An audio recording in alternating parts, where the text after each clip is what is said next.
Hi అండి అందరికీ welcome to smart పోక్షిత. ఈరోజు నేను ఒక మంచి టేస్టీ పుదీనా రైస్ని ఎలా చేయాలో చూపిస్తాను. ఇది చాలామంది చాలా రకాలుగా చేస్తారు. ఈరోజు నేను చూపించే స్టైల్లో మీరు కూడా చేసి చూడండి, చాలా బాగుంటుంది. ఇప్పుడు ఎలా చేయాలో చూపిస్తాను, చూసేయండి. ముందుగా అన్నంని వండి పెట్టుకోవాలి.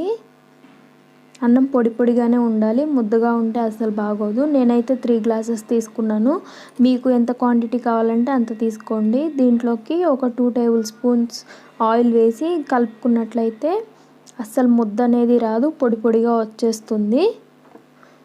ఇది పక్కన పెట్టుకోవాలి. ఇలాగ చేసుకొని ఇప్పుడు శుభ్రంగా కడిగి పెట్టుకున్న ఒక అరకట్ట పుదీనాని తీసుకొని మిక్సీ జార్లో వేసుకోవాలి.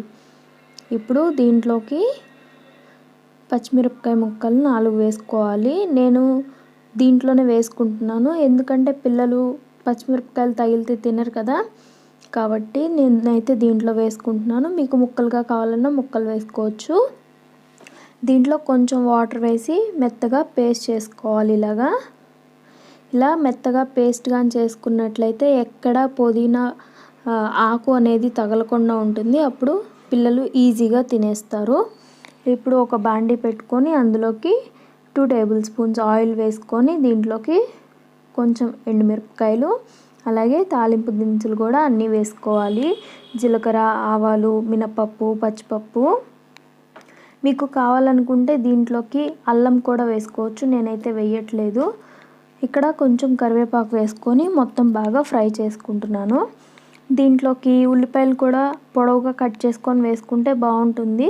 నేనైతే ఇక్కడ వేయట్లేదు. మీరు పచ్చిమిరకాయలు పేస్ట్ చేయకుండా ఉన్నట్లయితే తాలింపులో వేసుకోవాలి. ఇప్పుడు మెత్తగా పేస్ట్ చేసుకొని పెట్టుకుంది ఉంది కదా, అది దీంట్లో వేసుకొని మొత్తం బాగా కలిసేలాగా కలుపుకోవాలి. ఇది పచ్చివాసన అంతా పోయే వరకు ఫ్రై చేసుకోవాలి, లేదంటే అన్నం మొత్తం పచ్చివాసన వస్తుంది. అప్పుడు పుదీనా ఫ్లేవర్ పచ్చిది తినలేం కదా.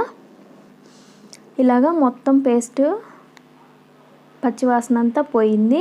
ఇప్పుడు దీన్ని ముందుగా వండి పెట్టుకున్న అన్నం ఉంది కదా, దీంట్లోకి వేసుకోవాలి.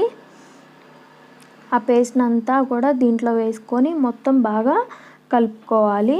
ఇప్పుడు దీంట్లోకి రుచికి సరిపోయినంత సాల్ట్ వేసుకోవాలి.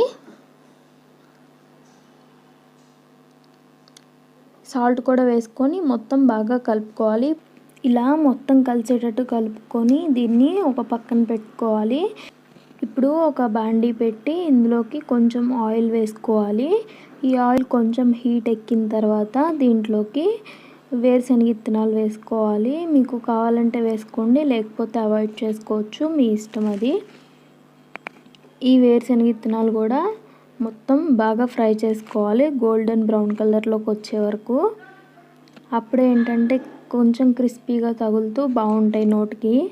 ఇప్పుడు కొంచెం ఫ్రై అయిన తర్వాత దీంట్లోకి కొంచెం జీడిపప్పులు కూడా వేసుకొని ఇది కూడా కొంచెం లైట్ బ్రౌన్ కలర్లోకి వచ్చిన తర్వాత రెండు కలిపి ముందుగా తీసుకున్న రైస్లోకి వేసుకోవడమే. చూడండి, ఇప్పుడు ఇది మొత్తం బాగా ఫ్రై అయిపోయింది కదా. ఇప్పుడు స్టవ్ ఆఫ్ చేసి దీన్ని ముందుగా రైస్ కలిపి పెట్టుకున్నాం కదా, దాంట్లో వేసుకోవడం అంతే. చాలా సింపుల్ కదా.